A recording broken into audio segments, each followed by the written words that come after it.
Ja, hi, wir haben Silvester, 23:50 Uhr, also noch 10 Minuten bis zum Jahreswechsel. Und ich wollte mal zeigen, wie man am besten mit Zeitungspapier ein Feuer entfacht. Die meisten, die nehmen ja einfach Zeitungspapier und knäulen das einfach so zusammen. So, hier.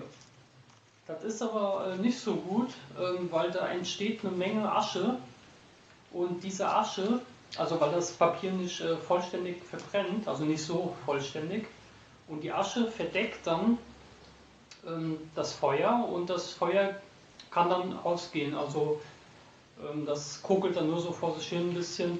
Am besten, also die bessere Variante ist, wenn man jetzt Zeitungspapier einfach zusammendreht, also jetzt quasi so wie hier, zu so sogenannten, ich nenne es jetzt mal Zeitungsästen. Das brennt viel besser ab, das verbrennt viel vollständiger und je fester man die zusammendreht, umso weniger Asche bleibt zum Schluss auch übrig. Allerdings darf man die auch nicht zu fest drehen, weil sonst reißt das ein. Ja, was steht denn heute so in der Zeitung eigentlich? Ach hier, die wieder hier mit ihrem blöden Krieg der Sterne hier. Ja gut, also der erste Film, Teil 1 und Teil 2 waren ja ganz gut, aber selbst die waren für meinen Geschmack etwas zu lang. Die hätten ruhig gekürzt werden können. Ich weiß nicht, ich glaube, so ein Krieg der Teil 1 und Teil 2, so die laufen so 3 Stunden. Ja, aber der neue, da kann ich mir nicht vorstellen, dass das gut ist. Es ist ja wie bei fast allen Filmen so, die ersten Teile, der erste Teil, der zweite Teil ist gut und der Rest ist halt nur aufgewärmt. Was steht denn hier noch drin? Ah, der Lemmy vom Motorhead, der ist gestorben. Hier, das wäre der Kollege hier. Ja, also der wäre jetzt tot. Ja, der hat eigentlich ganz guten Sound gemacht. Der hat mir früher ganz gut gefallen, wo ich noch Heavy Metal gehört habe. Ja, also am besten die Zeitung. Die Zeitung einfach hier so. Nee, einfach so zusammendrehen. Wie gesagt, darauf achten, dass es auch nicht zu fest wird, weil sonst reißt die Zeitung. Aber auch richtig schön fest drehen. Dann bleibt auch ganz wenig Asche übrig, die die Feuerstelle dann verstopft. Oder das Gitter im Kamin, das setzt sich dann auch zu, wo ja die frische Luft durchströmt, die ja zur Verbrennung notwendig ist. So, ja, und dann sieht das so halt hier aus. So, ich habe hier schon mal ein paar vorbereitet. Hier, die lege ich dann jetzt mal in den Kamin rein.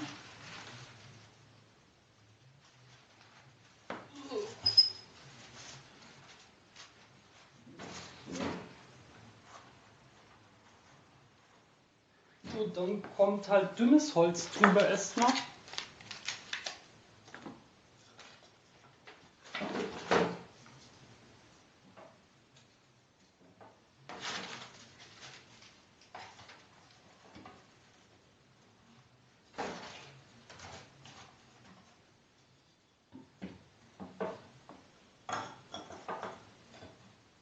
So, und dann halt etwas dickeres. Ich habe hier so 2 Holzbretter.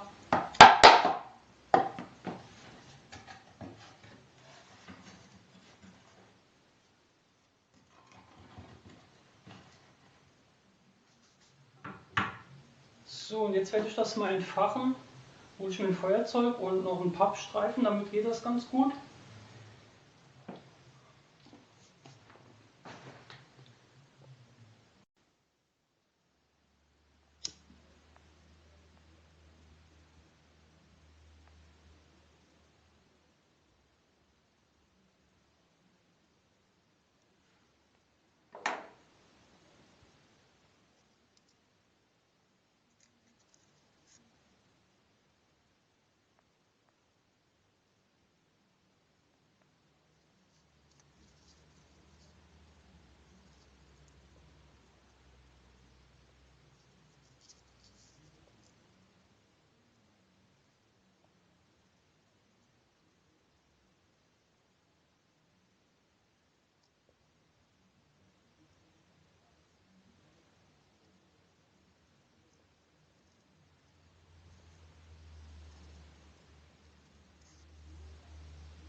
So, das wäre an. Machen wir mal das Türchen zu. Und ganz wichtig, hier die untere Klappe, also die Luftklappe, die sollte nicht angelweit aufstehen, dann kommt nämlich zu viel Luft ans Feuer und das Feuer, das verbrennt viel zu schnell. Dann hat man von dem Feuer kaum was. Dann hat man zwar nachher einen heißen Schornstein, aber die Bude, die ist immer noch kalt. Darum einfach zumachen, dass nur noch ein kleiner Spalt vorhanden ist. Dann brennt das Feuer viel länger und man hat auch viel mehr davon.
Jedes Jahr dasselbe.